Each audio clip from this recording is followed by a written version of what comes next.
Hello नमस्कार साथियों, कैसे हो आप सब लोग। आई हो बहुत अच्छे होंगे आप सब लोग। मेरा नाम है हरिओम सिंह और बहुत बहुत स्वागत है आप सभी लोगों का हरिओम एजुकेशन यूट्यूब चैनल पर।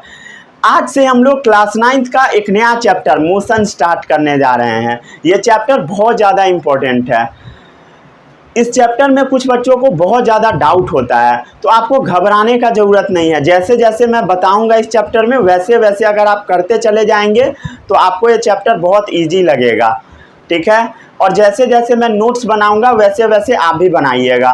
जब मैं लिख लेता हूं उसके बाद लिखिए आप, नहीं तो साथ साथ भी लिख सकते हैं, ठीक है। और वीडियो को स्पीड में नहीं देखिएगा। स्पीड में देखने पर ऐसा होता है कि कई बार बहुत सारा चीज़ ऊपर से निकल जाता है, ठीक है। तो वीडियो को नॉर्मल स्पीड में देखिए और साथ साथ लिख लीजिए, ठीक है। ये नहीं कि वीडियो को तेज़ी में देख ली और लिखने के चक्कर में बहुत टाइम लग रहा है। साथ साथ कीजिएगा, चलेगा, ठीक है। ऐसा नहीं है कि मैं बहुत ज़्यादा स्पीड में लिखता हूँ, ठीक है। चलिए शुरू करें इस वीडियो को। आज क्या क्या पढ़ना है सबसे पहले वो देख लीजिए। आज मैं आपको बताऊंगा रेस्ट क्या होता है और मोशन क्या होता है। ये डेफिनेशन पूछ दिया जाता है हम लोगों से स्कूल एग्जाम में, ठीक है। और हम लोग परेशान हो जाते हैं, पूरा चैप्टर खत्म हो जाता है और ये डेफिनेशन पता नहीं होता है, ठीक है। उसके बाद समझ रहे हो ना। चलो हाँ आगे बढ़ते हैं। उसके बाद आज हम लोग देखेंगे स्केलर एंड वेक्टर क्वांटिटीज, ठीक है। स्केलर जानते हो क्या होता है? जिसके पास मैग्नीट्यूड होता है, समझ गया। और वेक्टर में magnitude as well as direction दोनों होता है। समझ में नहीं आया? चलो बताऊंगा अंदर में तब समझ में आएगा, ठीक है। उसके बाद एक और टर्म जो सबसे ज़्यादा कंफ्यूज करता है वो ये है ओरिजिन, ठीक है। इसका दूसरा नाम रेफरेंस पॉइंट भी होता है। उसके बारे में भी आज हम लोग बातचीत करेंगे। उसके बाद आज हम लोग देखेंगे डिस्टेंस और डिस्प्लेसमेंट में डिफरेंस, ठीक है। डिस्टेंस क्या होता है बताइए? कहीं भी अगर आप चले जाइएगा, कोई भी दूरी जो कवर कीजिएगा वो क्या है? आपका डिस्टेंस है। और जब एकदम सीधा दूरी तय कीजिएगा उसको हम लोग डिस्प्लेसमेंट बोलते हैं। और इससे रिलेटेड कुछ क्वेश्चंस भी आज हम लोग करेंगे। तो ये चैप्टर बहुत ज़्यादा इंपॉर्टेंट है और आपका ये है आरंभ बैच, ठीक है, क्लास 9th वालों का। चलिए इस चैप्टर को हम लोग शुरू करते हैं। सबसे पहले आप लोगों को अब कॉपी निकालना है और कॉपी में हेडिंग डालना है मोशन।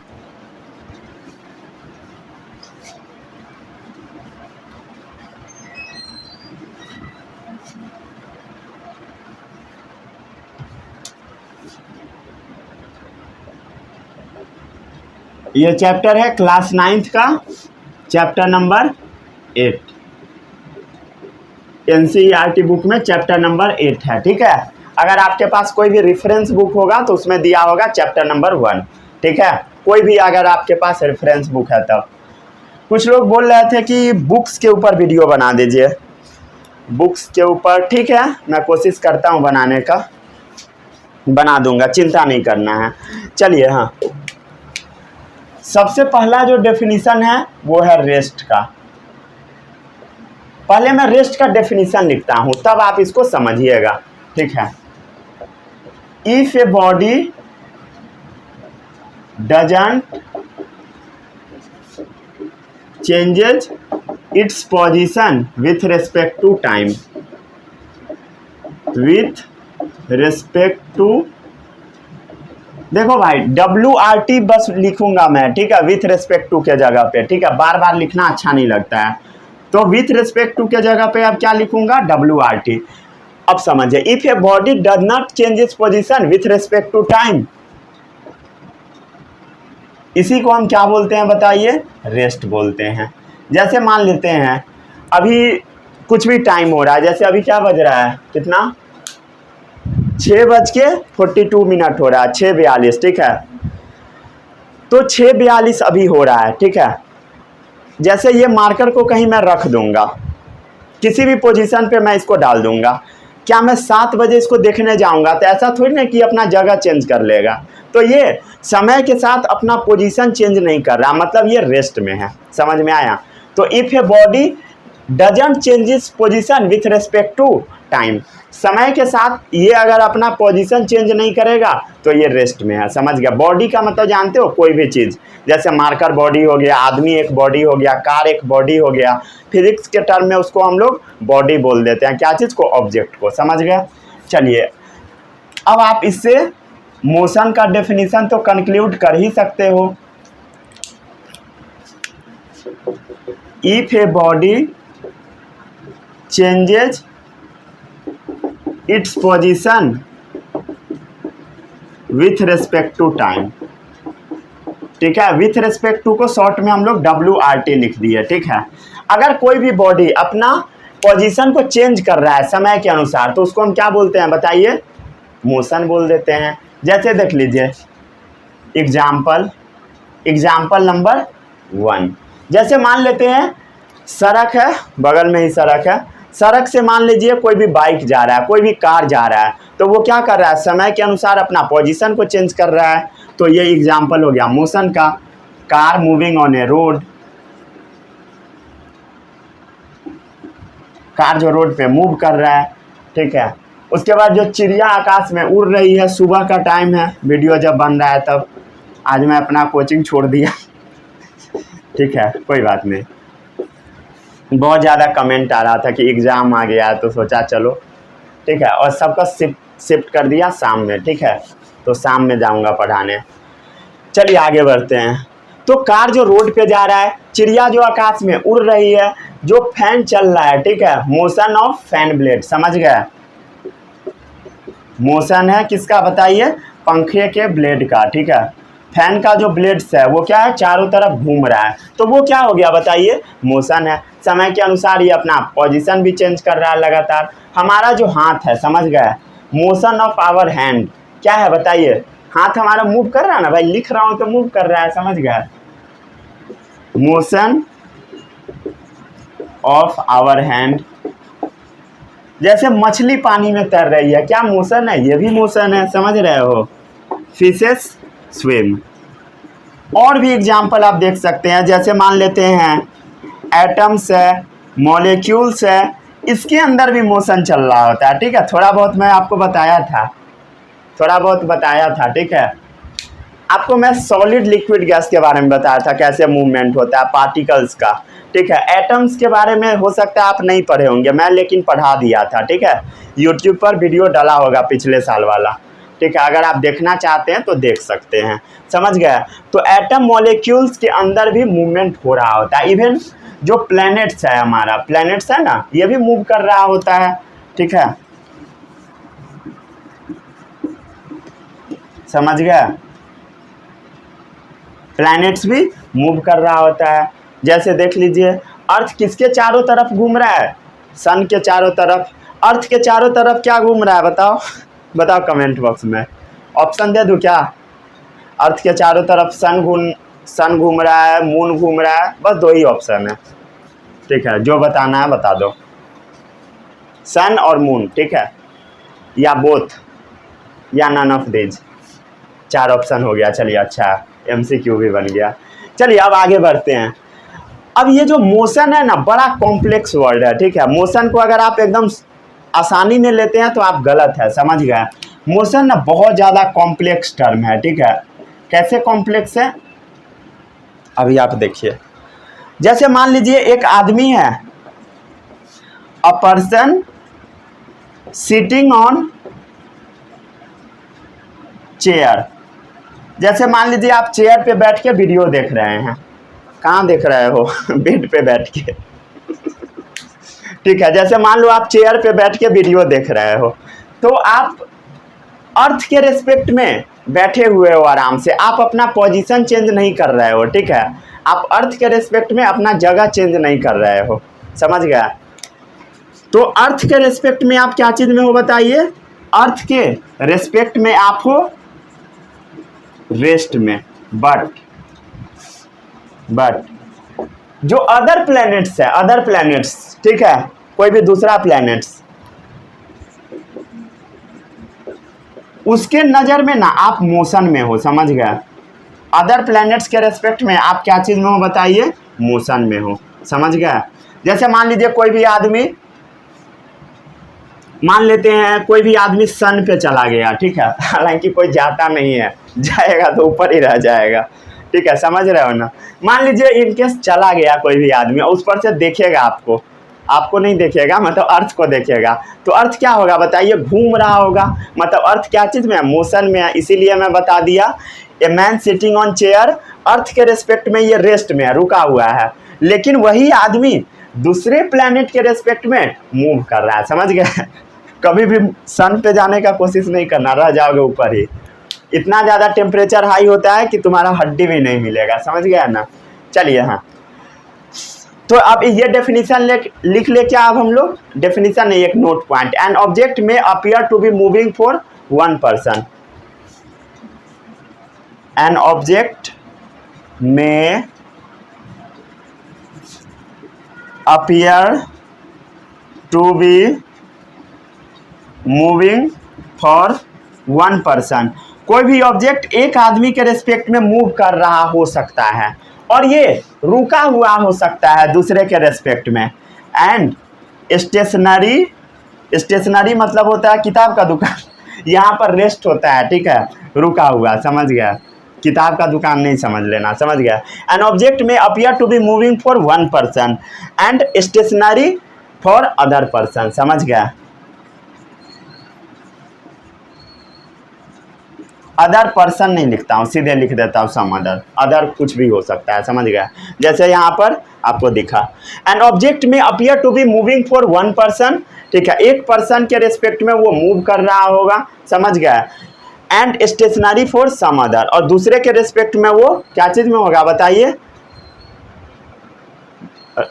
रेस्ट में होगा, समझ गया। जैसे मान लीजिए आप चेयर पे बैठे हुए हैं तो अर्थ के रेस्पेक्ट में रुके हुए हैं, लेकिन आप देखेंगे क्या चीज़ के रेस्पेक्ट में, सन के रेस्पेक्ट में, तो आप मूव कर रहे हैं, समझ गया। जल्दी से इसको नोट कर लीजिए, बहुत बेसिक सा चीज़ है।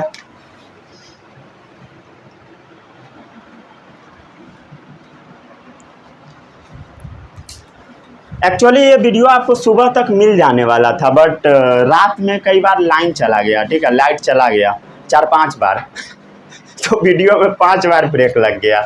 वो भी समझिए 3-4 घंटा में वीडियो बन पाया, 15 मिनट का भी, 20 मिनट, आधा घंटा तक का भी गैप लग गया था, बहुत टाइम लग गया, तो छोड़ दिया लास्टली गुस्सा कर।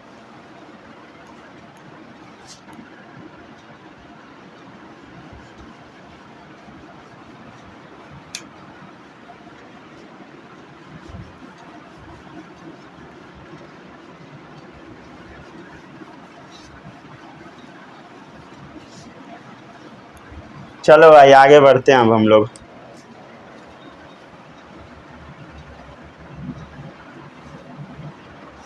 आगे बढ़े, यहाँ तक में किसी को कोई भी डाउट? तो आपको ये चीज तो समझ में आ गया कि मोशन बड़ा ही कॉम्प्लेक्स टर्म है, समझ गए। मोशन और रेस्ट क्या है बताइए, रिलेटिव टर्म है, आपस में जुड़ा हुआ है, समझ गए। मोशन और रेस्ट आपस में एकदम इंटरकनेक्टेड है, समझ गए। ये आप कह नहीं सकते हो कि कोई भी चीज़ मोशन में है या रेस्ट में है, समझ गया। यहाँ पर देखिए, मान लेते हैं आप चेयर पर बैठे हुए, तो आपको लग रहा है कि मैं मूव नहीं कर रहा हूँ, बट आप दूसरे प्लेनेट के रेस्पेक्ट में तो घूम रहे हैं, समझ गया, क्लियर है। तो रेस्ट और मोशन रिलेटिव टर्म है, बड़ा ही कॉम्प्लेक्स टर्म है। ये नहीं कह सकते हैं कि कोई भी चीज़ एब्सोल्यूट है, समझ गया। एब्सोल्यूट मतलब फिक्स है, क्लियर। तो ये कभी एब्सोल्यूट नहीं हो सकता है। क्या चीज़, रेस्ट और मोशन, मतलब सिचुएशन पे डिपेंड करता है, समझ गया, ठीक है। ये क्या चीज़ पे डिपेंड्स करता है, सिचुएशन पे डिपेंड्स करता है, सिचुएशन पे, ठीक है। हो सकता है कि एक सिचुएशन में आप रेस्ट में हो, अनदर सिचुएशन में मोशन में हो, ठीक है। वन सिचुएशन में रेस्ट में हो और अनदर सिचुएशन में मोशन में हो, जैसा आपको नीचे अभी दिखा है, क्लियर। चलिए अब हम लोग आगे बढ़ते हैं। आगे बढ़े, यहाँ तक में किसी को कोई भी डाउट नहीं है। जैसे मोशन का टाइप थोड़ा सा लिखा देता हूँ, ठीक है, हालांकि इसके बारे में मैं आपको आगे पढ़ाऊंगा, मोशन का टाइप्स, ठीक है। अगर कोई भी आदमी सीधा जा रहा है, समझ गए, सीधा, तो उसको हम बोल देते हैं स्ट्रेट लाइन वाले मोशन को लीनियर मोशन या रेक्टिलिनियर मोशन। इसके बारे में मैं कल आपको पढ़ाऊंगा। अगर आप सीधा मोशन कर रहे हैं, लीनियर मोशन, मतलब लीनियर मोशन तो सीधा डेफिनेशन में लिख दिया, समझ गया। लीनियर मोशन क्या होता है बताइए, स्ट्रेट लाइन पे जाना, सीधा लाइन पे जाना, समझ गया, एकदम सीधा। जैसे मान लीजिए कोई भी चीज़ क्या कर रहा है, प्लैनेट अपने ऑर्बिट में रोटेट कर रहा है, तो इसको हम क्या बोल देते हैं, रोटेशनल मोशन, समझ गया। Rotational motion. अगर कोई आपसे पूछेगा तो बता दीजिएगा इसका एग्जाम्पल, ठीक है। प्लैनेट्स रोटेट्स करता है किस में, ऑर्बिट्स पर, समझ गया।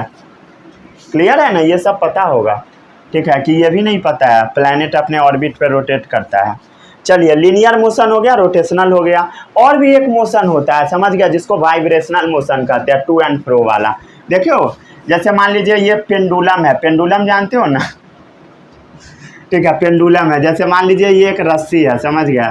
तो आप इस रस्सी को इधर धक्का मार दोगे, रस्सी है, रस्सी में मान लेते हैं कोई भी चीज़ टंगा हुआ है, रोड पर से एक वो होता है ना पत्थर, स्टोन, उसको उठा के ले और टांग दो, और इसको जब आप हिलाओगे तो ये इधर जाएगा, फिर इधर आएगा, समझ गया। इसी को हम बोलते हैं टू एंड फ्रो वाला मोशन, आगे पीछे, टू मतलब आगे, फ्रो मतलब पीछे। इसी को बोला जाता है वाइब्रेटरी मोशन भी, या इसी का दूसरा नाम है ऑसिलेटरी मोशन, ऑसिलेटरी या वाइब्रेटरी मोशन, समझ गया। ये कौन सा मोशन है बताइए, आगे पीछे वाला motion, to and fro motion. जो मीनिंग आपको नहीं पता है लिखते जाइए, ठीक है, समझ गया, क्लियर, इसमें कोई भी डाउट नहीं होगा। चलिए आगे बढ़ते हैं अब हम लोग। और भी मोशन का झूठ फूस वाला टाइप होता है, लिख देता हूँ। देखिए, कोई चीज़, किसी किसी चीज़ का मोशन ना कंट्रोल में होता है हमारे, और किसी किसी चीज़ का मोशन कंट्रोल में नहीं होता है। तो मोशन को हम लोग दो पार्ट में अब रख देते हैं, ठीक है। पहला मोशन को हम बोल देते हैं कंट्रोल मोशन। कंट्रोल में जो रहेगा कंट्रोल्ड मोशन, कंट्रोल्ड मोशन। और ऐसा मोशन जो कंट्रोल में नहीं रहता है, ठीक है, जिसको हम बोल देते हैं अनकंट्रोल्ड मोशन, ठीक है, जो कंट्रोल में ना रहे। जैसे मान लीजिए नदी का पानी आ रहा है, क्या वो आपके कंट्रोल में होगा, बताइए, नहीं होगा, ठीक है। मोशन ऑफ फ्लो ऑफ क्या चीज़, रिवर, समझ गया। या इवन सुनामी आ रहा है, सुनामी, सुनामी का स्पेलिंग सभी लोगों को आता है, टी इसमें साइलेंट होता है, नहीं पता है तो जान लीजिए, ठीक है। तो सुनामी आ रहा है, तो क्या सुनामी को आप रोक सकते हो? नदी का पानी आ रहा है, उसको आप रोक दोगे क्या? नहीं रोक सकते हो। मोशन ऑफ फ्लडेड रिवर या फ्लो ऑफ रिवर, समझ गया। और फ्लो ऑफ रिवर में भी बाढ़, ठीक है, एकदम फ्लड आ गया, बाढ़ को तो आप रोक ही नहीं सकते हो, समझ गया। नॉर्मल पानी को तो रोक भी सकते हो बांध बना के, लेकिन बाढ़ वाले को तो बिल्कुल भी नहीं। कंट्रोल्ड मोशन, ऐसा मोशन जो आपके कंट्रोल में हो, समझ गया। जैसे मान लीजिए हाइड्रो इलेक्ट्रिक पावर जो होता है, समझ गया, ऊपर से जो पानी नीचे गिरता है, ये सब स्ट्रक्चर पढ़े थे शायद 7-8 में, पढ़ना रहा होगा, पढ़ाया था मैं। तो पानी जब ऊपर हाइट से नीचे गिर रहा होता है तो वो आपके कंट्रोल में होता है, समझ गया। जब मन करेगा तब उसको बंद कर दीजिए, समझ गया। तो generation of hydro electric power कौन सा मोशन है? कंट्रोल्ड मोशन, समझ गए। यहाँ तक में किसी को कोई भी डाउट नहीं होगा? क्या डाउट होगा? समझ गए। चलिए अब हम लोग कुछ टर्म के बारे में बात कर लेते हैं, जो टर्म आपको बहुत ज़्यादा कंफ्यूज करता होगा, जैसे रेफरेंस पॉइंट, ओरिजिन, ठीक है। इसका मतलब हम लोग समझ लेते हैं। रब कर दूं क्या?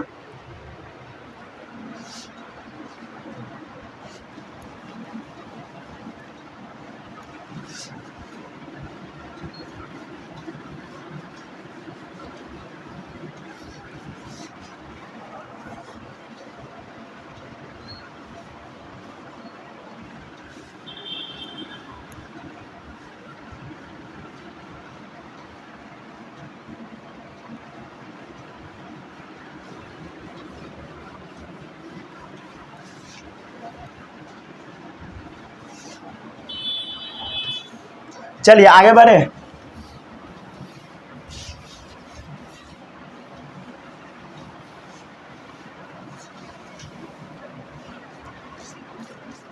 चलिए आगे बढ़ते हैं। अब कुछ इंपॉर्टेंट टर्म आपको याद रखना है, ठीक है।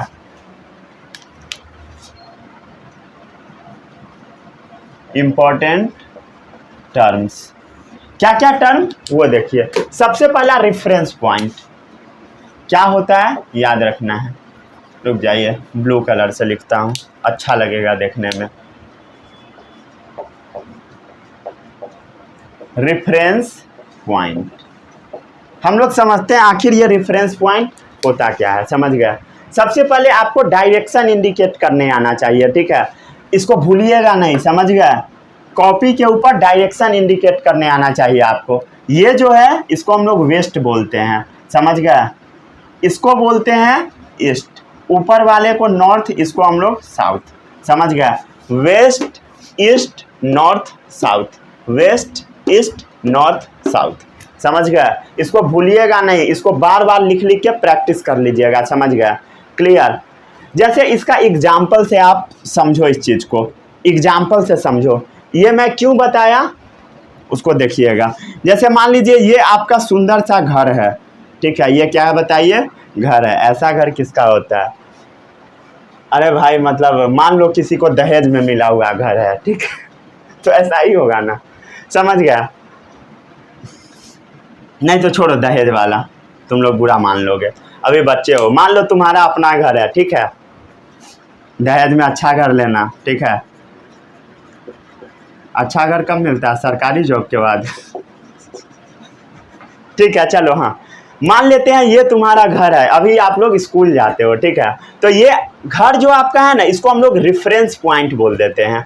जहाँ से आप कहीं पर भी जाना स्टार्ट करोगे वो आपका रेफरेंस पॉइंट है, या इसको हम लोग ओरिजिन बोल देते हैं, ठीक है, ओरिजिन बोल देते हैं। यहाँ से मान लो आपको जाना है ऊपर की तरफ, बोला गया कि आपके घर से मान लेते हैं 2000 मीटर नॉर्थ में है स्कूल। जैसे आपका घर ये है, इससे 2000 ऊपर नॉर्थ में आपका स्कूल है, नॉर्थ। तो नॉर्थ कहाँ है बताइए? ऊपर है, लिखा रहता है 2000 मीटर ईस्ट में है, तो ये आपका घर रहता है 2000 मीटर ऐसे जाते, साउथ में है तो नीचे जाते, समझ गए। तो जहाँ से आप स्टार्ट किए उसको हम लोग ओरिजिन बोलते हैं, समझ गए, इस चीज़ को भूलिएगा नहीं, समझ गए। और मान लीजिए ये है आपका स्कूल, समझ गया, स्कूल तो बड़ा सा होता है, यहाँ पे पहुँच गया, बड़ा सा बिल्डिंग है। अरे ये कौन सा स्कूल है भाई? अरे छोड़ो, हाँ मान लो तुम्हारा स्कूल है, ठीक है जहाँ पे तुम जाते हो, समझ गए, क्लियर है, इसमें कोई भी डाउट नहीं होना चाहिए। एक चीज़ आप याद रखिएगा, समझ गए, ये जो रेफरेंस पॉइंट होता है ना, जिसको हम लोग स्टार्टिंग पॉइंट बोल देते हैं, समझ गए, starting point, clear. Reference point को हम क्या बोल देते हैं? जहाँ से हम लोग स्टार्ट करते हैं। ये जो स्टार्टिंग पॉइंट होता है ना, इसको ना आपको पॉइंट मान के चलना है। जैसे मान लीजिए घर से आप यहाँ से निकले, तो यहाँ पर आपको मान लेना है कि हमने यहाँ से शुरू किया, ठीक है। कोई भी एक फिक्स जगह को रेफरेंस बना लेना है कि यहाँ पर हमने चलना स्टार्ट किया, और वहाँ पर भी कोई भी एक पॉइंट बना लेना है जहाँ तक हमको पहुँच जाना है, और जो दूरी होगा उसको रेफरेंस पॉइंट बोलते हैं, ठीक है। ऐसा नहीं है कि कोई भी आदमी, कोई आएगा, कोई यहाँ से चलने लगेगा, कोई बोलेगा नहीं मेरा घर तो यहाँ तक है तो मैं यहाँ से चलूँगा, कोई बोलेगा यहाँ से, कोई बोलेगा यहाँ से, वो नहीं, ठीक है। कोई भी एक पॉइंट को आपको रेफरेंस मानना है, फिक्स मानना है, और वहाँ से चलना शुरू कर देना है, समझ गए। ए फिक्स पॉइंट या फिक्स ऑब्जेक्ट कैसे डिफाइन करोगे? अ फिक्स पॉइंट, ठीक है, या क्या होगा बताइए, या फिक्स ऑब्जेक्ट। कोई भी ऑब्जेक्ट को आप फिक्स कर लो कि यहाँ से अब हमको चलना है, समझ गए, और उसके रेस्पेक्ट में आप निकाल दो, with respect to which the given body changes its position, समझ गया, with respect to which given body changes its position.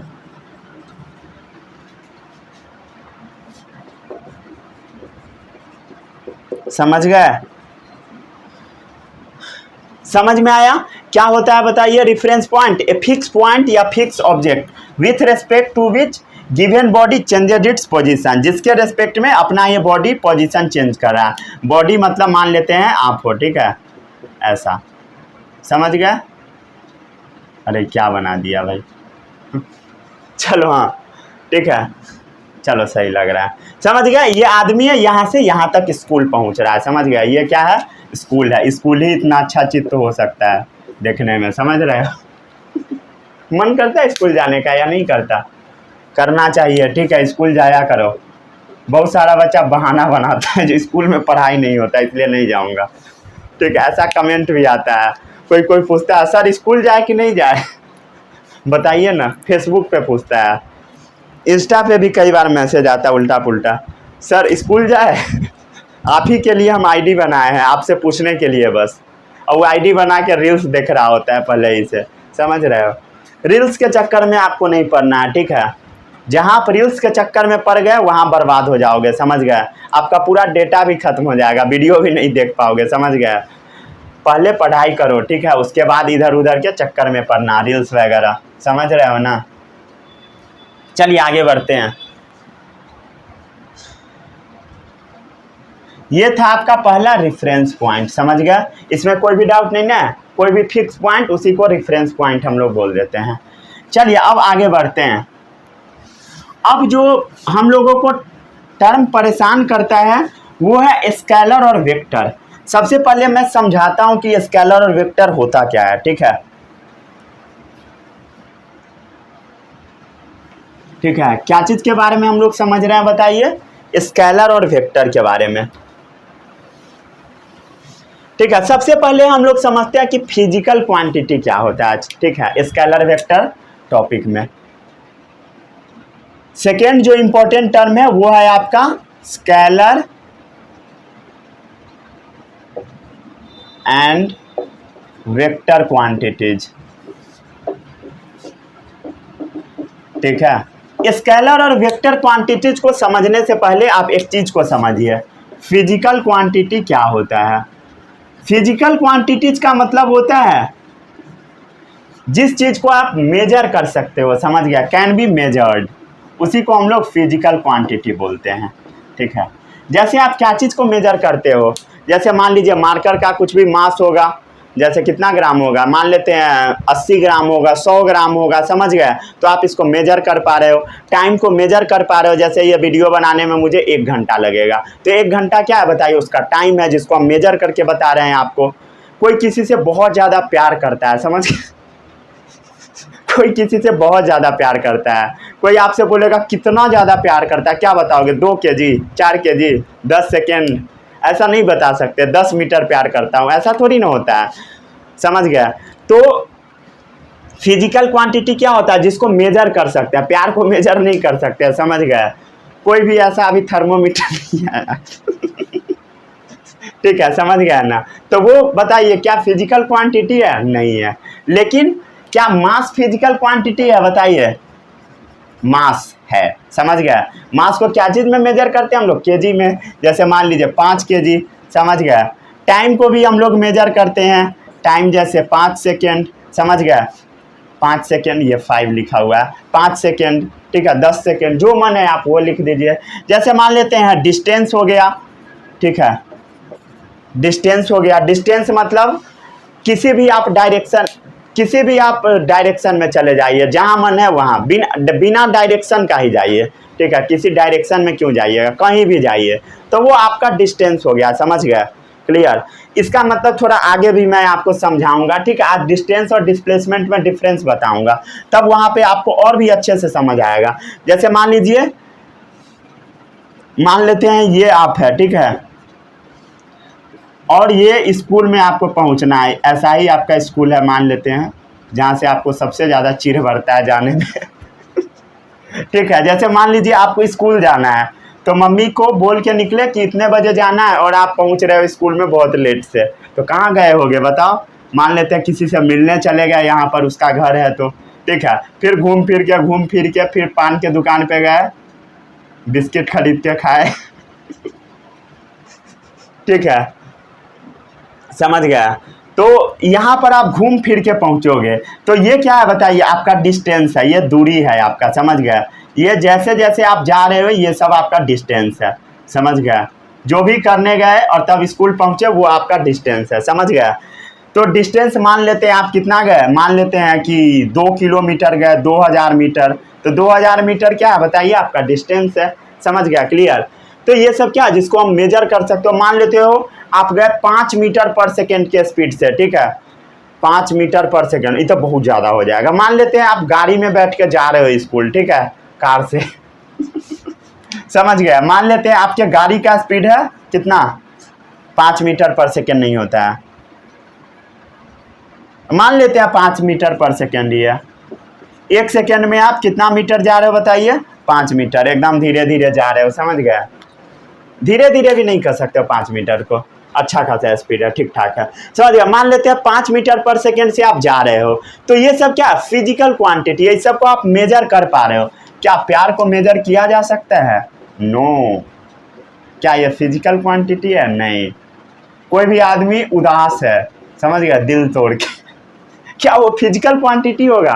ना, वो भी नहीं है। समझ गया। मान लीजिए कोई भी आदमी खुश है, ठीक है, हैप्पीनेस, क्या वो फिजिकल क्वांटिटी है? नहीं है। समझ गया ना? इतना समझ में आया? ये सब क्या फिजिकल क्वांटिटी। और भी बहुत सारा फिजिकल क्वांटिटी होता है, जैसे मान लेते हैं डिस्प्लेसमेंट। क्या होता है डिस्प्लेसमेंट? वो समझो, ठीक है। डिस्प्लेसमेंट क्या होता है वो समझ लीजिए। देखिए स्पीड जो होता है ना, डिस्टेंस बाय टाइम होता है। इसके बारे में मैं आपको अगले लेक्चर में पढ़ाऊंगा, ठीक है। तो वहां पे आपको और अच्छे से समझ आएगा कि ये स्पीड क्यों है, सिर्फ ये वाला मतलब इधर ही मैं क्यों लिखा हूं, इसका मतलब क्या बताऊंगा आपको, ठीक है। स्पीड में कोई भी डायरेक्शन नहीं होता है, समझ गया। इसमें कोई भी डायरेक्शन नहीं है, आपको समझ में आ रहा होगा। कोई भी डायरेक्शन नहीं है, समझ गया। मास 5 kg, क्या डायरेक्शन है? कुछ नहीं। टाइम का क्या डायरेक्शन है? कुछ नहीं। डिस्टेंस का कुछ नहीं। स्पीड का कुछ नहीं। जहां मन उधर ले जाइए, गाड़ी घुमा फिरा दीजिए, समझ गया। क्या इसके पास कोई न्यूमेरिकल वैल्यू है? बताइए तो, क्या इसके पास कोई न्यूमेरिकल वैल्यू है? इसका आंसर है यस। समझ गया, इसका आंसर है यस, न्यूमेरिकल वैल्यू है। न्यूमेरिकल वैल्यू को हम लोग मैग्नीट्यूड भी बोल देते हैं, समझ गया, मैग्नीट्यूड, समझ गया, या मैग्नीट्यूड भी आप इसको पढ़ सकते हो। ये जो डिस्प्लेसमेंट होता है ना, इसमें डायरेक्शन प्रेजेंट होगा। क्या होगा बताइए? डायरेक्शन होगा, डायरेक्शन होगा। मैग्नीट्यूड जानते हो ना, न्यूमेरिकल वैल्यू, जैसे 5 न्यूमेरिकल वैल्यू है, 5 न्यूमेरिकल वैल्यू, 2000 न्यूमेरिकल वैल्यू, 5 क्या है फिर से? Numerical value. लेकिन इसमें कोई डायरेक्शन नहीं है, किस डायरेक्शन में आप जा रहे हैं नहीं पता, नॉर्थ जा रहे हैं कि वेस्ट जा रहे हैं कि ईस्ट जा रहे हैं कि साउथ जा रहे हैं, ये सब आपको नहीं पता, समझ गया। लोकेशन इंडिकेट करने आ गया, वेस्ट ईस्ट नॉर्थ साउथ, समझ गया, क्लियर है। भूलिएगा नहीं, इसको बार बार लिख लिख के याद कर लीजिएगा। तो इसमें क्या है बताइए? डायरेक्शन प्रेजेंट है। इसमें क्या मैग्नीट्यूड होगा? होगा, मैग्नीट्यूड तो होगा ही।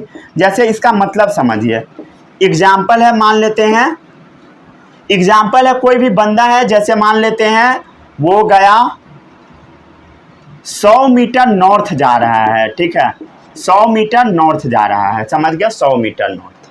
तो क्या इसके पास न्यूमेरिकल वैल्यू है? देखिए मैग्नीट्यूड है। मैग्नीट्यूड का मतलब ही होता है न्यूमेरिकल वैल्यू। मैग्नीट्यूड का मतलब क्या है बताइए? Numerical value. जैसे यहाँ न्यूमेरिकल वैल्यू क्या क्या है बताइए? क्या है? 5 है, फिर से क्या है? 5 है, फिर 2000 है, समझ गया, फिर क्या है? 5 है, समझ गया, न्यूमेरिकल वैल्यू। यहाँ पर आप ध्यान से देखोगे तो क्या इसमें न्यूमेरिकल वैल्यू है? मैग्नीट्यूड है, 100 है, समझ गया। क्या इसमें डायरेक्शन है? नॉर्थ डायरेक्शन में, समझ गया, क्लियर, क्लियर, इसमें कोई भी डाउट नहीं होगा। या कोई भी डायरेक्शन कर दीजिए, ईस्ट कर दीजिए, वेस्ट कर दीजिए, नॉर्थ कर दीजिए, साउथ कर दीजिए, समझ गया, जिधर मन है उधर कर दीजिए, क्लियर, आपके ऊपर डिपेंड करता है, क्लियर है। जैसे मान लीजिए ये आपका क्या था बताइए? ये आपका घर है, ये आपका घर है, समझ गया, ये आपका सुंदर सा घर है। इस मान लेते हैं ये आपके घर का ओरिजिन है, फिक्स पॉइंट, जहाँ से आप चलना शुरू करोगे। यहाँ आप स्कूल पे पहुँचोगे, समझ गया, स्कूल ऐसा ही कबाड़ी वाला है समझ गया। मान लेते हैं यहाँ पे पहुँचोगे, ठीक है, यहाँ से शुरू किए, यहाँ पर पहुँचोगे, तो किस डायरेक्शन में गए आप बताइए? नॉर्थ में, ऊपर नॉर्थ, समझ गया। तो 100 मीटर दूर मान लेते हैं आपका स्कूल है, ठीक है, 100 मीटर दूर। तो इसमें क्या मैग्नीट्यूड है, डायरेक्शन है, दोनों है, समझ गया। मान लीजिए कोई भोला वाला शांत सा बच्चा है जो कि किसी से मिलने वगैरह नहीं जाता है, तो वो सीधा स्कूल जाता है, समझ गया, बिना इधर उधर किए।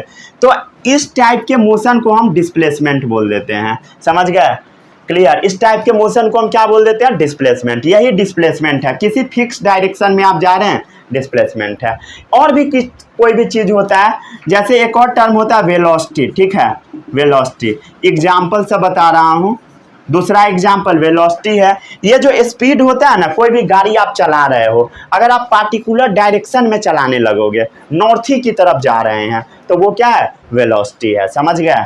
वेलोसिटी जैसे मान लीजिए 5 मीटर पर सेकेंड से आप गाड़ी चला रहे हैं, वेलोसिटी भी एक स्पीड ही है, समझ गए, ये भी एक स्पीड है, लेकिन ये किसी खास डायरेक्शन में होगा, समझ गया, ये पार्टिकुलर डायरेक्शन में होगा, समझ गया, पार्टिकुलर डायरेक्शन में। जैसे मान लीजिए आप स्कूल जा रहे हैं 5 मीटर पर सेकेंड के स्पीड से, किस डायरेक्शन में जा रहे हैं बताइए, नॉर्थ में, ठीक है।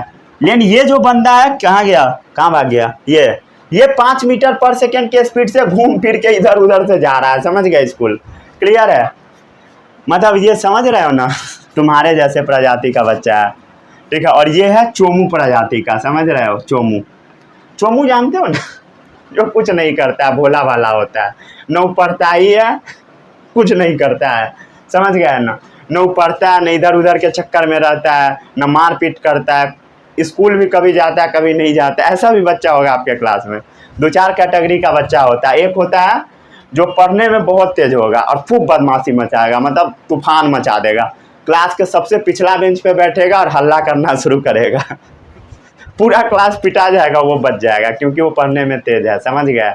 ऐसा रियल में होता है। कुछ बच्चा ऐसा होता है जो कि पढ़ने में तेज होता है और बहुत सीरियस होता है, समझ रहे हो ना, उस टाइप का बच्चा।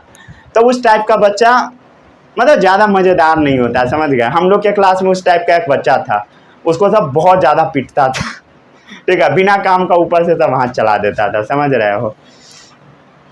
हालांकि वैसा बच्चा भी अच्छा होता है, समझ रहे हो, जो शांत रहता है, क्लियर, सब उसको तंग वगैरह तो सब खूब करता है, समझ गया ना। जो भी पढ़ने में तेज रहता है अगर शांत से बैठेगा उसको सब मारपीट खूब करता है। कुछ बच्चा ऐसा होता है कि मतलब नॉर्मल वाला होता है, पढ़ता भी है, नहीं भी पढ़ता है, बदमाशी भी करता है, सब चीज़ करता है। और कुछ बच्चा ऐसा होता है जो सिर्फ और सिर्फ बदमाशी करता है, समझ गया। 4-5 कैटेगरी का बच्चा होता है कुछ सिर्फ और सिर्फ बदमाशी, उसको कोई मतलब नहीं है पढ़ाई लिखाई से, समझ गया, क्लियर। और सबसे जो मतलब क्या बताए, नालायक बच्चा होता है, न वो पढ़ता है न कुछ करता है, समझ गया, ताक झाँक कुछ नहीं, एकदम बैठा हुआ है, उसका अलग ही दुनिया है। तो वैसा नहीं बनना है, ठीक है, समझ गया ना। चलिए आगे बढ़ते हैं। डिस्प्लेसमेंट हो गया, वेलोसिटी हो गया, और भी कुछ कुछ चीज़ें होता है। जैसे आप वेट जानते हो ना, वेट और मास में डिफरेंस पता है, नहीं पता होगा। मास का मतलब होता है कोई भी चीज़ केजी, ठीक है। जैसे मान लीजिए मास 5 केजी, तो 5 केजी क्या है, जैसे मान लीजिए आप जो कोई भी चीज़ 5 केजी खरीद के लाते हो तो वो उसका वेट नहीं है, समझ गया। वेट ये होता ही नहीं है, वेट तो एक्चुअल में एक फोर्स होता है जिसके बारे में आप आगे पढ़ोगे वर्क एनर्जी में, समझ गया। फोर्थ चैप्टर में भी आपको पढ़ाऊंगा, ठीक है। तो वेट क्या है बताइए, वेट एक फोर्स है, समझ गया। वेट क्या है, फोर्स है, और फोर्स पार्टिकुलर डायरेक्शन में लगता है, समझ गया।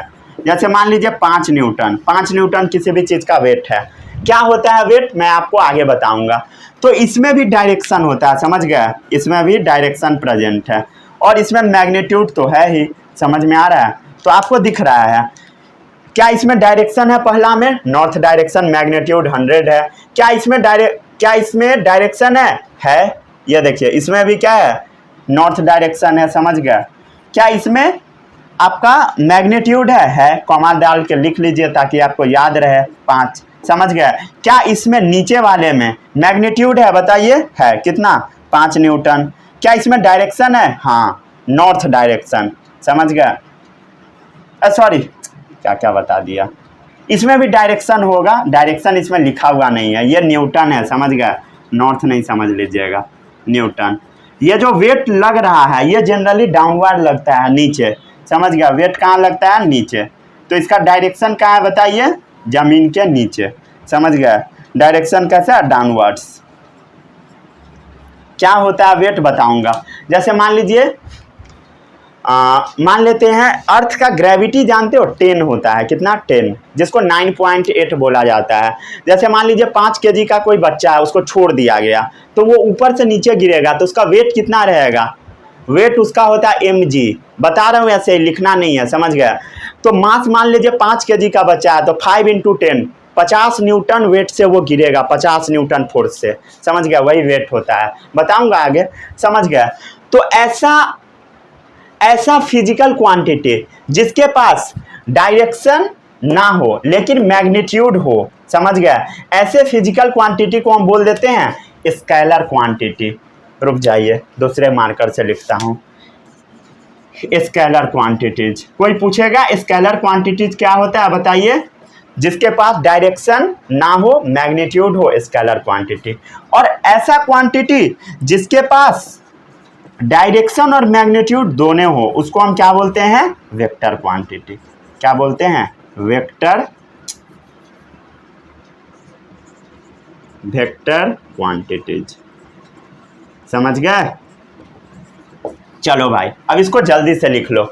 Displacement vector, velocity vector, weight vector. समझ गए? Time scalar, mass scalar, distance scalar, speed scalar. कोई भी अब स्केलर वेक्टर में डिफरेंस पूछेगा बता दीजिएगा।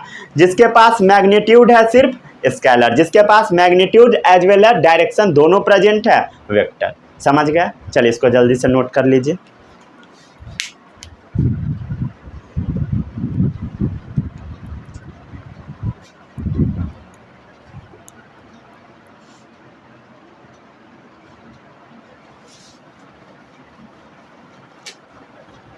नोट कर लिए थे? अगर नहीं किए थे तो बैक जाके कर लीजिए।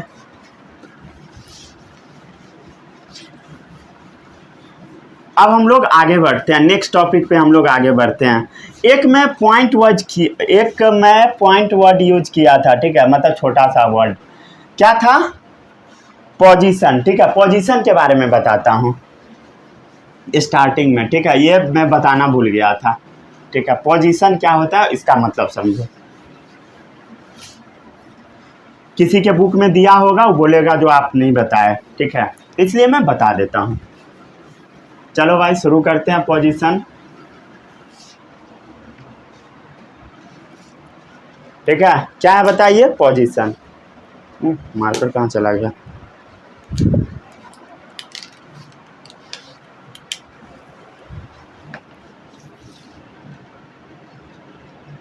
पोजीशन, ठीक है। अब इसको आप ध्यान से देखिए।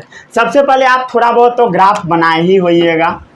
ठीक है, ये सब तो आइडिया होगा ही। ठीक है, तो ग्राफ में आप हमेशा कहाँ से स्टार्ट करते हैं बताइए? ओरिजिन कहाँ पे है? रेफरेंस पॉइंट ये वाला क्या है? ओरिजिन है। समझ गए? और इधर आप जाते हैं तो क्या होता है बताइए? पॉजिटिव। ये क्या है? ये भी पॉजिटिव है। समझ गए? ये कौन सा एक्सिस है बताइए? क्या नाम होता है बताइए इसका? X axis. समझ रहे हो? इसको हम पॉजिटिव एक्स एक्सिस बोल देते हैं। समझ गया? क्लियर? ठीक है, इधर पॉजिटिव, इधर क्या है बताइए?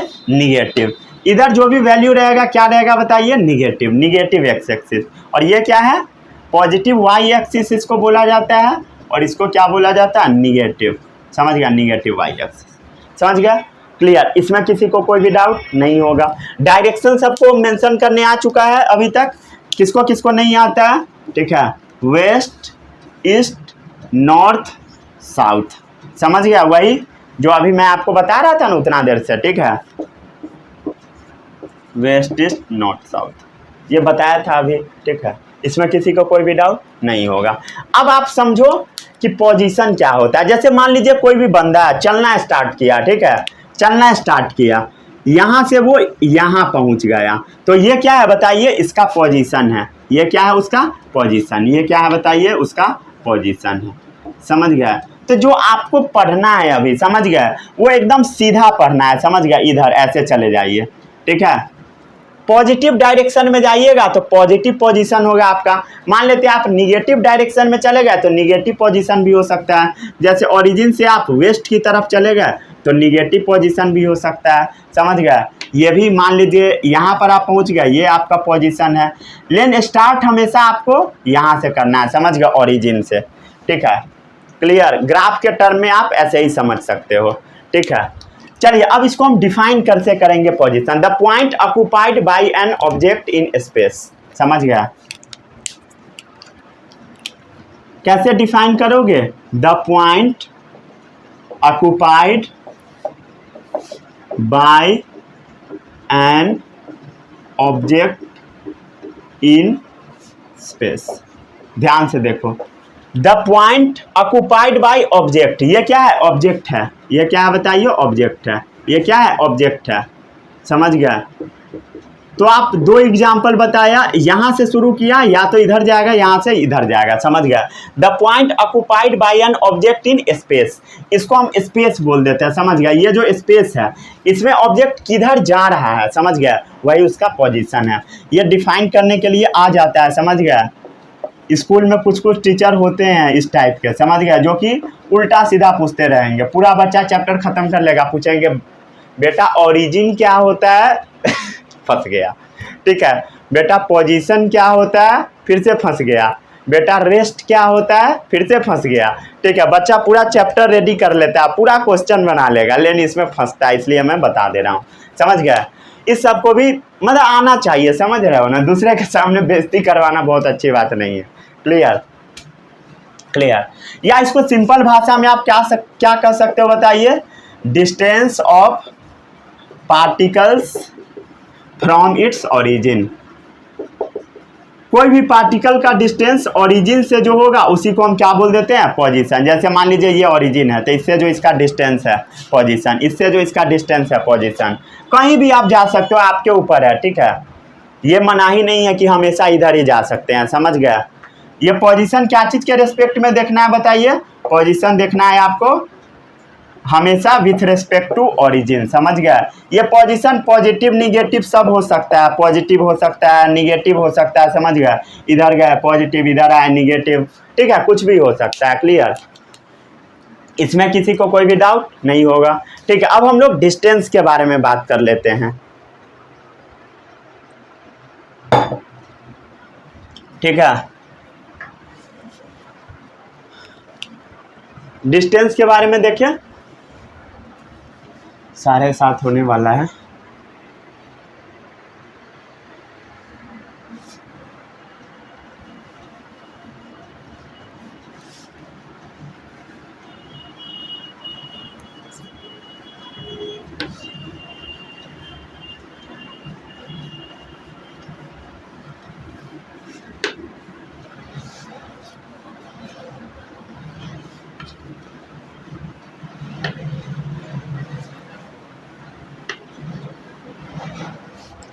ठीक है, आगे बढ़ते हैं। अब हम लोग आगे बढ़े। अब जो नेक्स्ट टर्म है, ठीक है, टर्म के बारे में हम लोग बात कर रहे थे। 3 टर्म के बारे में हम लोगों ने देख लिया। सबसे पहला क्या था बताइए, क्या था? सबसे पहला था आपका क्या था भाई, क्या था टर्म? छोड़ो जो भी है, अभी पोजीशन टर्म बताया, ये दूसरा या तीसरा रहा होगा, ठीक है। स्केलर वेक्टर बताया था, उसके बाद पोजीशन बताया। चलिए अब ये तीसरा या चौथा होगा। चलिए तीसरा या चौथा जो भी टर्म है, नंबरिंग आप अपना कर लीजिएगा, मैं सीधा चौथा नंबर मेंशन कर देता हूँ, ठीक है। मुझे याद नहीं है क्या टर्म है, शायद ओरिजिन पहला बताया था, ठीक है। चलिए ये चौथा ही है, सही है, यस आई एम राइट। चलिए आगे बढ़ते हैं। अब नेक्स्ट टर्म है डिस्टेंस।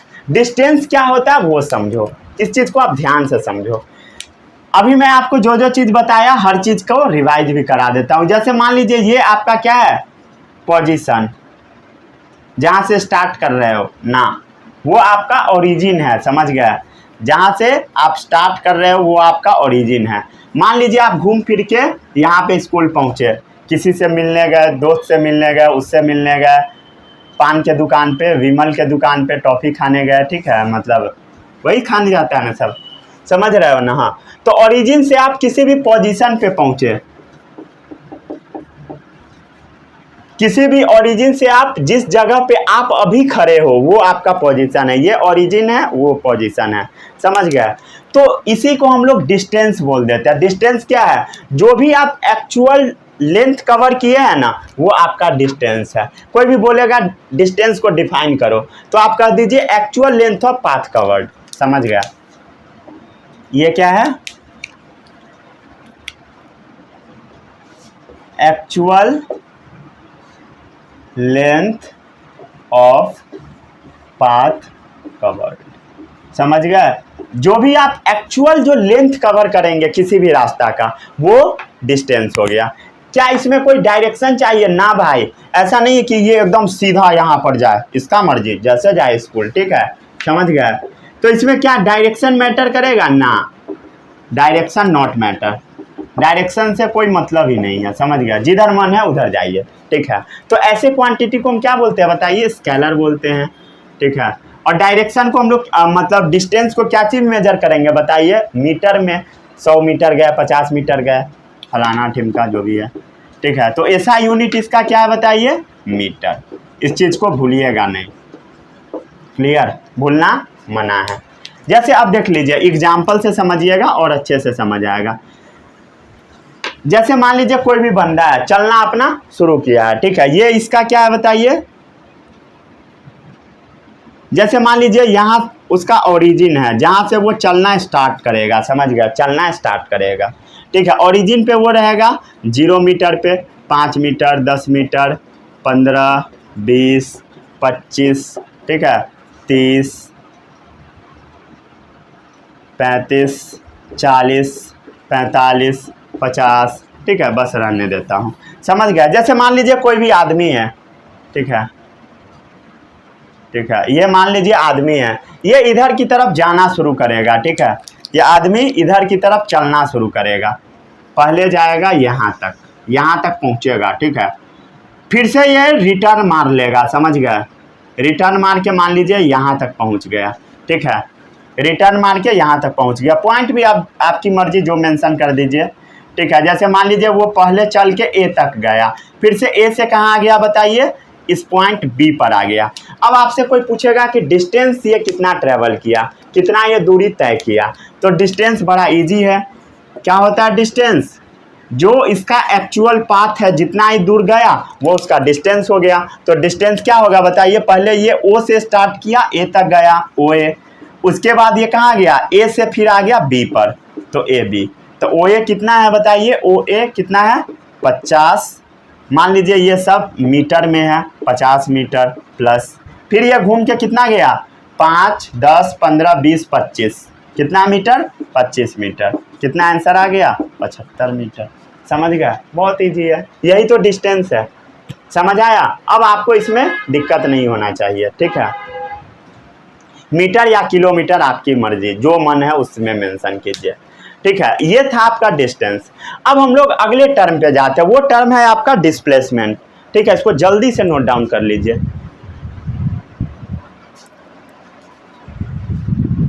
क्वालिटी सही है, ऐसा ना हो कि फिर से वीडियो कट जाए कल लाइट के चक्कर में बार बार मैं परेशान हो गया, आज ऐसा ना हो कि वीडियो ही कट जाए, ऐसा भी हो जाता है। ये था आपका डिस्टेंस, ठीक है। अब हम लोग आते हैं डिस्प्लेसमेंट के ऊपर, ठीक है, उसके बाद हम लोग क्वेश्चन भी लगाएंगे, ठीक है। यहां से एग्जाम में क्वेश्चन आके फंसा लेता है, ठीक है, इसको ध्यान से देखिएगा। देखने में बस ये छोटा कॉन्सेप्ट है भाई, लेकिन फंसा लिया जाता है इसमें। अगला जो टर्म है वो क्या है आपका बताइए, डिस्प्लेसमेंट, ठीक है। डिस्प्लेसमेंट का मतलब क्या होता है इसको आप समझिए, जो वो एग्जाम्पल था उसी से हम लोग समझते हैं, ठीक है। जैसे मान लीजिए ये एक रास्ता है, ठीक है, ये क्या है, ओरिजिन है, जहाँ से आप चलना स्टार्ट करोगे। मान लीजिए आप दौड़ रहे हैं, ठीक है, दौड़ रहे हैं, समझ गए, दौड़ रहे हैं। मान लेते हैं दौड़ के आप पॉइंट ओ से पॉइंट ए तक गए, ठीक है, पॉइंट ओ से ए तक गए, ठीक है, कितना किलोमीटर, ये जैसे मान लीजिए 5 किलोमीटर है, ये जैसे मान लीजिए 10 किलोमीटर है, 5 किलोमीटर। आप इस पॉइंट से चलना शुरू किए और पॉइंट ए तक गए, सबसे पहले कहाँ तक गए, पॉइंट ए तक, दौड़ते कूदते गए, ठीक है। ये है आपका मान लेते पॉइंट बी, यहाँ पर गए, यहाँ पे गए, फिर आपका मूड खराब हो गया, फिर यहाँ पे आ गए।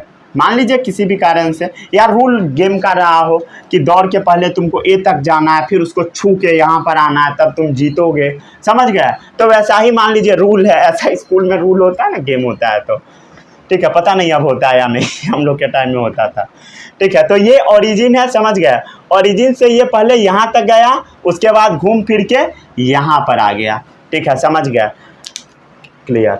अगर आपसे कोई पूछेगा इसका डिस्टेंस बताओ, क्या बताइएगा बताइए, डिस्टेंस बताओ, तो डिस्टेंस क्या होगा बताइए, 10 किलोमीटर पहले इधर गए, मतलब कितना, ओ ए इधर गए और ओ ए इधर गए और फिर से ए से हम लोग बी पे आ गए, ओ ए प्लस ए बी, मतलब 10 + 5 कितना किलोमीटर, 15 किलोमीटर। अब कोई आपसे आ जाए और बोले कि इसका डिस्प्लेसमेंट बताओ, ठीक है, डिस्प्लेसमेंट, तो डिस्प्लेसमेंट क्या होता है वो पहले समझिए, एग्जाम्पल के थ्रू समझिएगा, ज़्यादा समझ में आएगा, समझ गया, ठीक है। डिस्प्लेसमेंट को ऊपर लिखता हूँ, ये मेन टॉपिक है, समझ गया। डिस्टेंस तो पढ़ा दिया, ठीक है। डिस्प्लेसमेंट देखिए क्या होता है, डिस्प्लेसमेंट ना एक्चुअल में होता है शॉर्टेस्ट डिस्टेंस, ठीक है, शॉर्टेस्ट डिस्टेंस, समझ गया, जो सबसे आसान रास्ता हो, जो सबसे छोटा रास्ता हो, समझ गया। जैसे मान लीजिए एक गेम का रूल रहा हो, ठीक है, कि सबको दौड़ के यहाँ से पहले ए तक जाना है, फिर दौड़ के तुमको बी तक पहुँचना है। मान लीजिए आपके क्लास का कोई एगो तेज बच्चा होगा, एक्स्ट्रा काबिल, समझ गया, जिसको काबिल का फुचाक बोलते हैं ठीक है, मान लेते उस कैटेगरी का बच्चा होगा, वो सीधे ओ से बी तक पहुँच जाएगा सीधे वो पूरा यहाँ तक नहीं जाएगा, सीधे बी तक पहुँच जाएगा। तो वो जो सीधे ओ से बी तक पहुँच गया, ठीक है, जो सबसे उसको छोटा दूरी लगा वो उसको तय किया, ठीक है, जो शॉर्टेस्ट डिस्टेंस हुआ, समझ गए, उसी को हम बोलते हैं डिस्प्लेसमेंट। तो वो जो सबसे काबिल का फुचाक बच्चा होगा वो कितना दूरी कवर किया बताइए, 5 किलोमीटर। तो 5 किलोमीटर क्या है बताइए उसका डिस्प्लेसमेंट, समझ गया। डिस्प्लेसमेंट क्या है समझ में आया, जो सबसे छोटा दूरी है, शॉर्टेस्ट डिस्टेंस, समझ गया, शॉर्टेस्ट डिस्टेंस, समझ गया। चलिए इसको ध्यान से देखिए, मैं हटता हूं बोर्ड पर से, समझ गया, क्लियर है, देख लिए। चलिए डिस्प्लेसमेंट का डेफिनेशन हम लोग लिखे, straight line between initial position and final position. ये क्या है बताइए, straight line between final and initial position, ठीक है। ये क्या था बताइए, इनिशियल पोजीशन, जहां से सबको दौड़ना शुरू करना था, ठीक है, और ये है उसका क्या चीज बताइए, फाइनल पोजीशन, समझ गया, फाइनल पोजीशन, क्लियर। तो ये जो ब्लू वाला है, ब्लू वाला क्या है बताइए, ब्लू वाला उसका क्या है बताइए, डिस्टेंस है, समझ गया। और जो अब मैं ड्रॉ कर रहा हूं, जो सीधा चला गया ब्लैक वाला, ये क्या है इसका बताइए, यहां तक सीधे आ गया, डिस्प्लेसमेंट, समझ गया। अब देखिए, straight line between final and initial position, straight line between ये जो फाइनल है और इनिशियल है, ये दोनों पोजीशन के बीच का स्ट्रेट लाइन वही डिस्प्लेसमेंट है, समझ गया, ठीक है। इसका डायरेक्शन भी होना चाहिए, पार्टिकुलर डायरेक्शन में ही दौड़े, ठीक है, along with direction, along with direction. जैसे यहाँ पे ये कहाँ गया बताइए, डिस्प्लेसमेंट 5 किलोमीटर गया, किस डायरेक्शन में बताइए, वेस्ट ईस्ट नॉर्थ साउथ, किस डायरेक्शन में गया बताइए, ईस्ट डायरेक्शन में, समझ में आ गया। तो डिस्टेंस कैसा था, स्केलर, उसमें सिर्फ मैग्नीट्यूड था, डायरेक्शन नहीं था, जहां मन उधर जाओ, लेकिन इसमें डायरेक्शन आ गया। तो ये कौन सा क्वांटिटी है बताइए, वेक्टर है, समझ गया, ये क्या है, वेक्टर, समझ गया। चलिए अगर इससे कोई पूछेगा इसका एसआई यूनिट, इसका भी मीटर ही होता है, समझ गया, इसका भी एसआई यूनिट मीटर ही होता है, समझ गया। किसी को इसमें कोई भी डाउट नहीं होगा, समझ गया, हो गया डाउट क्लियर। फिर से एक और एग्जाम्पल से समझिए इस चीज़ को, एक और एग्जाम्पल से, जैसे मान लीजिए ये ओरिजिन है, ठीक है, ये है क्या चीज़, ओरिजिन, और आपको यहाँ तक पहुँचना है, ठीक है, पोजीशन है आपका, ये यहाँ तक पहुँच गया, ठीक है, मतलब इस जगह पे आप पहुँचे हुए हैं, वो है आपका पोजीशन जहाँ पे आप पहुँच के खड़े हैं। तो एक जो बच्चा होगा पहले उससे मिलने जाएगा, फिर दोस्तों के साथ घूमेगा, फिर एक और दोस्त मिल गया उसके साथ थोड़ा ऐसे घूमेगा, फिर घूमेगा, फिर पान के दुकान पे, विमल के दुकान पे टॉफ़ी खाने जाएगा, फिर यहाँ पे पहुँचेगा, समझ गए। तो ये क्या है उसका बताइए, डिस्टेंस है, समझ गए। और एक भोला भाला सा सुशील सा बच्चा है, समझ गए, वो सीधे ऐसे स्कूल पहुँचेगा, समझ गया, किस डायरेक्शन में, ईस्ट डायरेक्शन में, ठीक है, ईस्ट डायरेक्शन में। तो ये उसका क्या है बताइए, क्या है, डिस्प्लेसमेंट है, समझ गए। डिस्टेंस डिस्प्लेसमेंट का खेल समझ में आ गया, अरे आ गया होगा अब, कि अभी भी नहीं आया, आ गया होगा, समझ गया। आप अगर ये सब एग्जाम्पल से ध्यान से देखोगे, ठीक है, इस सब एग्जाम्पल को अगर आप ध्यान से ऑब्जर्व करोगे जो भी मैं आपको पढ़ाया, तो एक बात आप बताइए, ठीक है, डिस्टेंस और डिस्प्लेसमेंट के बीच में रिलेशन क्या होगा। ठीक है, यहाँ से एग्जाम में क्वेश्चन आता है, इस चीज़ को भूलिएगा नहीं, ये बचपन का प्यार है, भूलना कभी नहीं है, समझ गए। चलो हाँ आगे बढ़ते हैं। चलिए, डिस्टेंस और डिस्प्लेसमेंट के बीच में रिलेशन क्या है, इसको ध्यान से समझिएगा। जैसे मान लीजिए, मान लेते हैं ये 5 किलोमीटर है, ठीक है, स्कूल है 5 किलोमीटर, ठीक है, 5 किलोमीटर स्कूल है। तो मान लीजिए कोई भी बच्चा है, जैसे मान लीजिए वो कौन सा बच्चा है, मान लेते हैं जो पढ़ने वाला नहीं है, आवारा नालायक है, समझ गया, एग्जाम का दिन है, तो एग्जाम के दिन तो सेम टाइम पे पहुंचना होता है, तो क्या होगा बताइए, वो 5 किलोमीटर एकदम दौड़ते धूपते पहुंचेगा, समझ गया। तो वही उसका क्या है बताइए, डिस्प्लेसमेंट है, एकदम सीधा रास्ता से जाएगा, समझ गया। तो ये क्या है बताइए, उसका डिस्प्लेसमेंट है, एकदम सीधा जाएगा स्कूल, और यही तो ये दूरी तय किया है, तो यही इसका डिस्टेंस भी हो गया। तो यहाँ पर आपको समझ में आ रहा है, डिस्टेंस और डिस्प्लेसमेंट दोनों बराबर है, तो डिस्टेंस और डिस्प्लेसमेंट दोनों बराबर हो सकता है। यहाँ पर आप देखोगे इस केस में, तो डिस्प्लेसमेंट क्या है बताइए, छोटा है और डिस्टेंस बड़ा है, डिस्प्लेसमेंट छोटा डिस्टेंस बड़ा, डिस्प्लेसमेंट छोटा डिस्टेंस बड़ा, ठीक है। तो इसको भी डिनोट कर दीजिए, ठीक है। डिनोट कैसे करोगे बताइए, डिस्टेंस क्या है, बड़ा है, और डिस्प्लेसमेंट छोटा है। और इसको लिखने का एक तरीका होता है, जब दोनों को मिला देते हैं ना हम लोग, तो इसको ऐसे लिखा जाता है, इस टाइप से, समझ गया। मतलब डिस्टेंस इक्वल टू या ग्रेटर देन डिस्प्लेसमेंट, ये क्वेश्चन एग्जाम में पूछा जाता है, इसको भूलिएगा नहीं, ठीक है, समझ गया। चलिए, इसको आगे आप क्या लिख सकते हो, आगे क्या लिख सकते हो बताइए,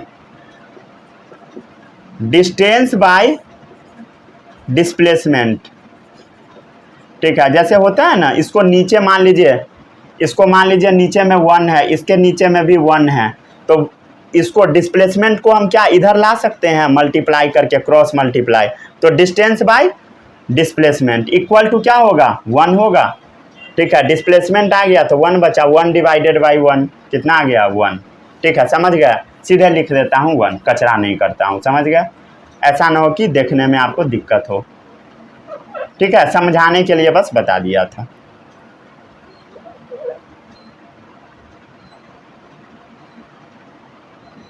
ठीक है, जिसको नहीं समझ में आया फिर से रिपीट कर ले। तो डिस्टेंस बाय डिस्प्लेसमेंट क्या होगा बताइए, ग्रेटर देन या इक्वल टू, उसका रेशियो 1 आएगा, समझ गया। ये क्वेश्चन एग्जाम में पूछा जाता है। क्या ये स्टेटमेंट सही है या गलत, आपको कमेंट बॉक्स में बताना है, ठीक है, ठीक है, समझ गया।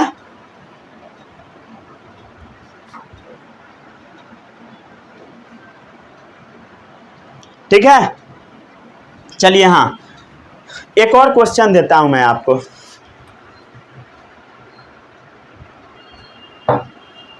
सभी लोगों को भाई कमेंट बॉक्स में जवाब देना, जो अभी मैं क्वेश्चन पूछता हूं उसका।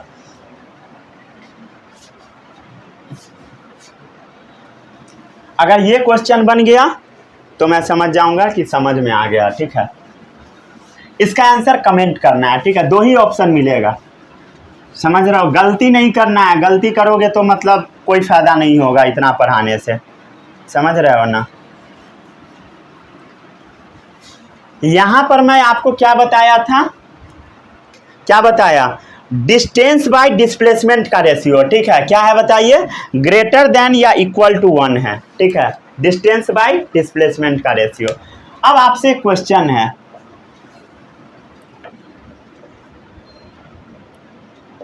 डिस्प्लेसमेंट बाय डिस्टेंस का रेशियो क्या होगा, ठीक है। यहां पर खाली स्पेस है, क्या होगा, यहाँ पे ऑप्शन 1 है, अब मतलब यहाँ पे 1 है, ऑप्शन नंबर ए है ग्रेटर देन स्मॉलर देन 1, ठीक है, ऑप्शन 2 है ये। आपको आंसर कमेंट बॉक्स में बताना है, ए या बी, समझ गए।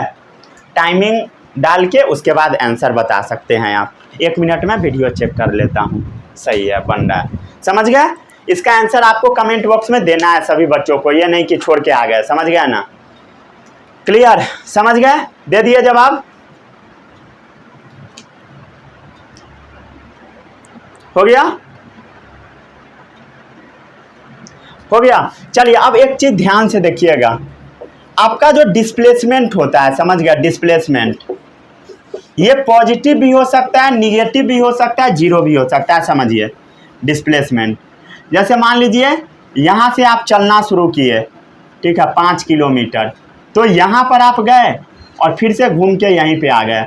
इनिशियल पोजीशन क्या है? ये वाला आपका है इनिशियल पोजीशन, ये है इनिशियल पोजीशन, ये है आपका फाइनल पोजीशन। तो यहाँ पर क्या हो गया बताइए? डिस्प्लेसमेंट आपका क्या हो गया बताइए? जीरो हो गया। समझ गया? एक और केस देखिए, मान लेते हैं ये है 5 किलोमीटर का दूरी, ठीक है, 5 किलोमीटर, आप इधर की तरफ गए, कितना मान लेते हैं यहाँ तक गए, ये आपका इनिशियल है, ये आपका फाइनल है, ठीक है। तो आप पॉजिटिव की तरफ गए, इधर गए पॉजिटिव की तरफ, तो यहाँ पर डिस्प्लेसमेंट क्या हो गया बताइए? 5 किलोमीटर, तो पॉजिटिव हो गया, ठीक है। आपको अब जाना है, इनिशियल पोजीशन आपका यहाँ है, समझ गए? 5 किलोमीटर आपको इधर जाना है, लेकिन आप उल्टा डायरेक्शन में चले गए। मान लीजिए कोई आपको उल्टा सीधा डायरेक्शन बता दिया, यहाँ से यहाँ तक इसमें पहुँचे हैं, उल्टे डायरेक्शन में चले गए, मतलब समझ गए? मान लीजिए उल्टा 3 किलोमीटर आप यहाँ चल गए, ये आपका इनिशियल है, तो ये आपका फाइनल पोजीशन है। 3 किलोमीटर आप उल्टा डायरेक्शन में आ गया, तो डिस्प्लेसमेंट क्या है बताइए आपका? क्या है? 3 किलोमीटर। किस डायरेक्शन में? उल्टा डायरेक्शन में। समझ गए? -3 भी आप लिख सकते हैं, या लिख दीजिए किस डायरेक्शन में आप चले गए बताइए? वेस्ट, ईस्ट, नॉर्थ, साउथ, किस डायरेक्शन में चले गए? वेस्ट में चले गए, ठीक है। इसको भूलिएगा नहीं, ये सब में बहुत ज़्यादा कन्फ्यूजन होता है बच्चों को। तो डिस्प्लेसमेंट क्या है? पॉजिटिव, निगेटिव, जीरो सब हो सकता है। समझ गए? क्लियर? इसमें किसी को कोई भी डाउट नहीं होगा। लेकिन डिस्टेंस कभी जीरो नहीं होता है, समझ गया? डिस्टेंस कभी जीरो नहीं होगा, distance can never be zero, distance zero हो ही नहीं सकता है। समझ गए? डिस्टेंस क्या है? आप मान लीजिए यहाँ से यहाँ गए, फिर घूम, मान लीजिए यहाँ से आप यहाँ गए 5 किलोमीटर, तो पॉजिटिव डिस्टेंस ही है। डिस्टेंस मतलब 5 किलोमीटर आप तय किए, यहाँ पर आप डिस्टेंस बोलिएगा तो कितना? 10 किलोमीटर। यहाँ पर भी आप डिस्टेंस कितना? 3 किलोमीटर कवर कर लिए। समझ गए? तो डिस्टेंस क्या? चलिए आगे अब हम लोग बढ़ते हैं।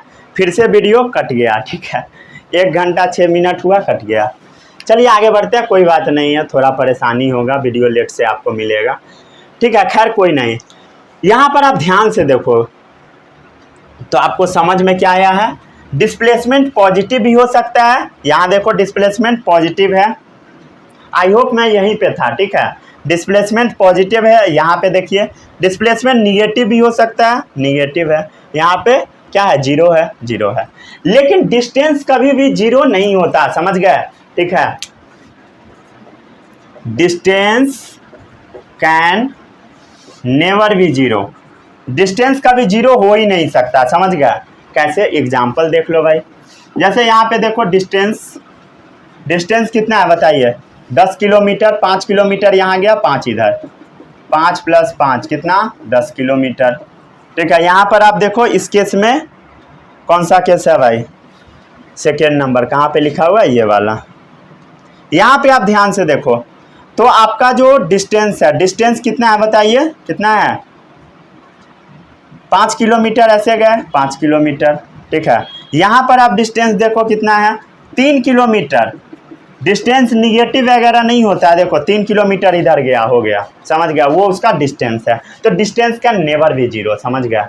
चलिए एक चीज़ और आप याद रखिएगा, ओडोमीटर एक डिवाइस होता है। ओडोमीटर एक क्या है बताइए? डिवाइस है जो कि गाड़ी में लगा होता है, बाइक वगैरह में आप देख सकते हैं। ये ना मेजर करता है कि आपका गाड़ी कितना दूर चला है, समझ गया? कितना आप दूरी तय किए हैं वो गाड़ी पर लिखते रहता है, समझ गया? कितना आप डिस्टेंस ट्रेवल किए हैं आप अपने बाइक में जाकर देख सकते हैं, समझ गया? ठीक है, बाइक में जब आप चाबी लगा के स्टार्ट कीजिएगा तो लिख देता है बगल में। और नहीं समझ में आ गया तो पापा से पूछ लीजिए, समझ गया? चलिए इसको अब जल्दी से नोट कीजिए, पूरा मूड खराब हो गया।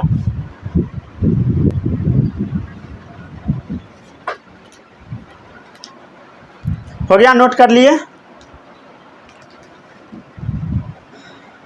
चलिए अब हम लोग एक क्वेश्चन लिखते हैं, ठीक है।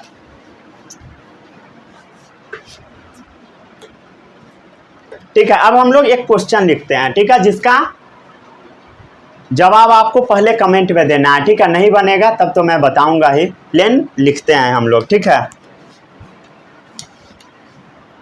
अ जॉगर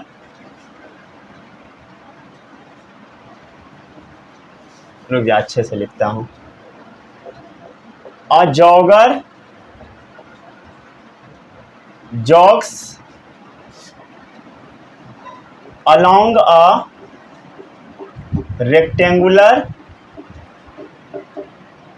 रुक जाइए, a jogger jogs along a length and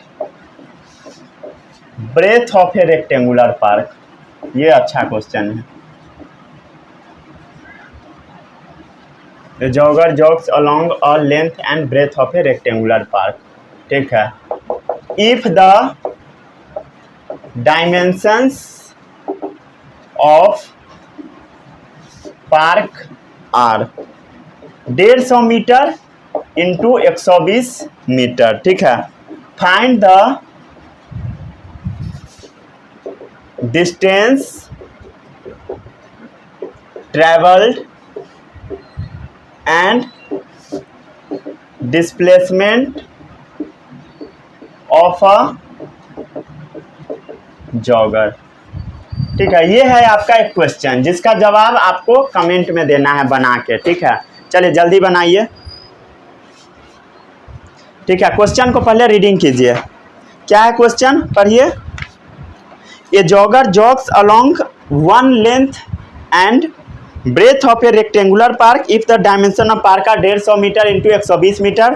find the distance travel and displacement of the jogger, ठीक है। जल्दी बनाइए, बनाओ भाई। मज़ेदार क्वेश्चन है, ठीक है, इसमें फंस जाओगे, हल्के में नहीं लेना। चलिए आगे बढ़े। बहुत सारे बच्चों को तो मतलब ही समझ नहीं आया होगा। अरे अच्छा क्वेश्चन है। अब ये थोड़ी ना पूछूंगा कि यहाँ से यहाँ जाओगे तो डिस्टेंस और डिस्प्लेसमेंट बता, थोड़ा अच्छा खासा ही क्वेश्चन पूछूंगा, ठीक है। मतलब समझ में नहीं आ रहा होगा, मुझे पता है। चलिए इसका मतलब समझिए। आपको जो जो पता लग रहा है ना वो सब बस लिखते जाइए, ठीक है। आप जितना भी बना पाए हैं उतना लिखिए, ठीक है। आपको बस ये समझ में आया होगा कि एक रेक्टेंगुलर पार्क है और कुछ समझ में नहीं आया होगा, ठीक है। जो समझ में आया वही लिखो, क्या जरूरी है माथा पीटने का। जो जरूरी है, जो समझ में आया उसको लिख डालो, समझ गया।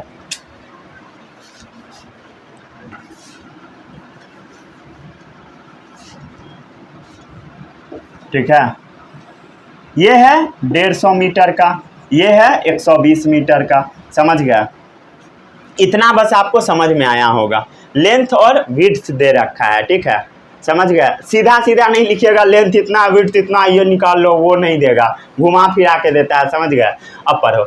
ए जॉगर जॉग्स अलोंग ए लेंथ, ठीक है। जैसे मान लीजिए यहाँ पे जॉगर खड़ा है, ये सबसे पहले लेंथ को कवर करता है, इसको कवर करता है लेंथ को।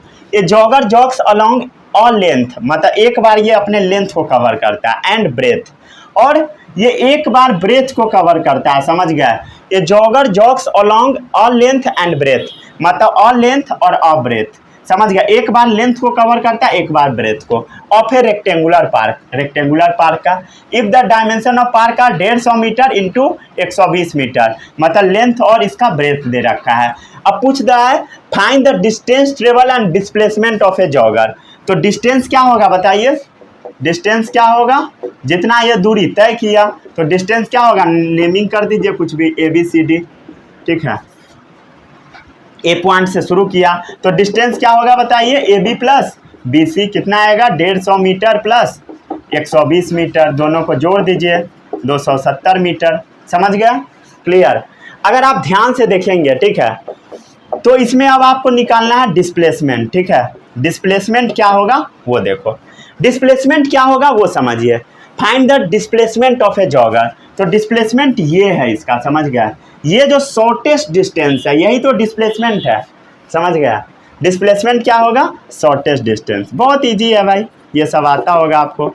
शॉर्टेस्ट डिस्टेंस, तो शॉर्टेस्ट डिस्टेंस क्या होगा बताइए, क्या होगा, 150 मीटर प्लस 120 मीटर का दोनों का स्क्वायर, ठीक है। बाई कौन सा थ्योरम, पाइथागोरस थ्योरम। पढ़े हो कि नहीं पढ़े हो, अरे भाई पढ़े हो पाइथागोरस थ्योरम, नहीं पढ़े हो तो याद रखो भाई, ये सब बचपन वाला चीज़ है। क्या होता है बताइए, हाइपोटेनस का स्क्वायर इक्वल टू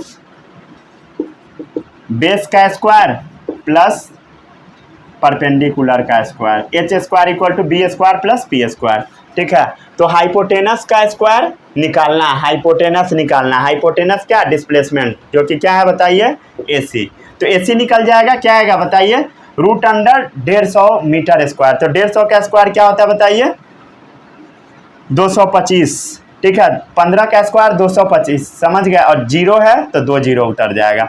12 का स्क्वायर, ये सब आप जरूर याद किए होइएगा, नहीं किए हैं तो 1 से 30 तक कर लीजिएगा, ठीक है। क्लियर है, 2 बार मीटर आ गया तो metre square plus metre square, ठीक है। चलिए अब इसको सम कीजिए, कितना आएगा, 0 0 5 4 9, ठीक है, 4 2 6 3, समझ गए, मीटर स्क्वायर। क्लियर, इतना समझ गया। अब इसको आप क्या लिख सकते हैं बताइए, 369 को फैक्टराइज कीजिए, क्या आएगा बताइए।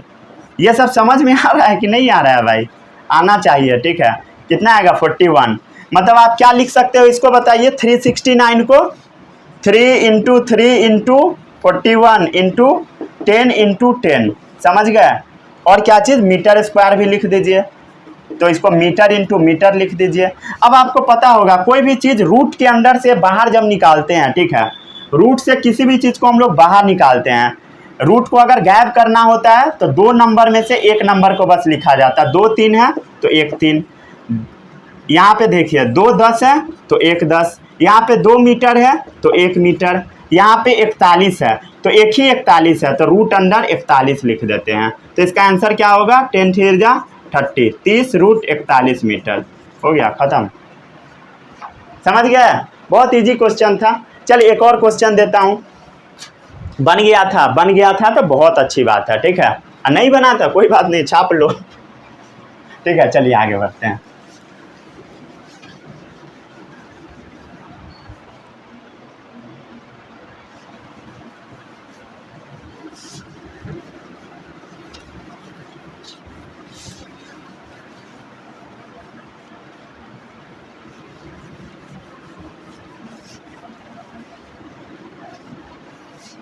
ठीक है, एक छोटा सा क्वेश्चन है, इसको भी बना लीजिए। कहाँ गया भाई, एक बार लिखता हूं तो बोर्ड भीग जाता है, फिर उसको पोंछ कर सुखाना पड़ता है, ठीक है। नेक्स्ट क्वेश्चन है, question number 2, if a body moves in a circular park, या कुछ भी लिख देता हूं, पाथ ऑफ रेडियस 20 मीटर या सेंटीमीटर, जो मन है ये लिख लीजिए। If it completes 2.5 revolution along the circular path, find the distance and displacement of the body। चलिए अब इस क्वेश्चन को सॉल्व कीजिए। पहले इस क्वेश्चन को पढ़िए। A body moves in a circular path of radius 20 centimetre, if it completes 2.5 revolution along the circular path, find the distance and displacement of the body. ठीक है, बहुत इजी क्वेश्चन है। इस क्वेश्चन को पहले समझिए, पहले ट्राई कर लीजिए। 1 2 3 4 5 स्टार्ट करता हूँ। देखिए, if a body moves in a circular path, pause करके वीडियो बनाओ अगर नहीं बनाए हो तो, ठीक है। If a body moves in a circular path of radius 20 centimetre, ठीक है। मान लेते हैं यहाँ से कोई भी बंदा चलना शुरू किया, ठीक है। इफ इट कंप्लीट 2.5 रेवोल्यूशन, मतलब ये पहले एक चक्कर लगाएगा, ठीक है, यहाँ पर आया, फिर ये दूसरा चक्कर लगाएगा, फिर यहाँ पे आया, फिर ये हाफ चक्कर लगाएगा। कितना चक्कर लगा रहा है? 2.5 रेवोल्यूशन, मतलब 2.5 बार ये चक्कर लगा रहा है along the circular path. Find the distance and displacement of a body. बहुत इजी है। चलिए बताइए, एक चक्कर में वो कितना दूरी तय करेगा? बताइए डिस्टेंस कितना वो दूरी करेगा 1 कंप्लीट रेवोल्यूशन में? बताइए 1 कंप्लीट रेवोल्यूशन में कितना डिस्टेंस कवर करेगा? बताइए उसका पेरीमीटर, पेरीमीटर या सरकमफ्रेंस बोल दीजिए, इसी को बोलते हैं सरकमफ्रेंस भी हम लोग सर्कल के टर्म में। तो सरकमफ्रेंस क्या होगा बताइए? सरकमफ्रेंस ऑफ सर्कल सभी लोगों को पता है, नहीं पता है तो जान लीजिए 2πr। तो एक बार में ये कितना दूरी तय करेगा? 2πr, ठीक है। तो 2 कंप्लीट रेवोल्यूशन में कितना दूरी करेगा बताइए? 2πr प्लस 2πr, समझ गया? एक चक्कर, ये आधा चक्कर और मारेगा, समझ गया? मतलब हाफ कंप्लीट रेवोल्यूशन, समझ गया? 2.5 लिख देते हैं, मतलब आधा रेवोल्यूशन और जोड़ दीजिए। तो पहले से कितना था? 2πr प्लस 2πr, तो 2.5 आ गया हाफ। तो हाफ क्या होगा बताइए?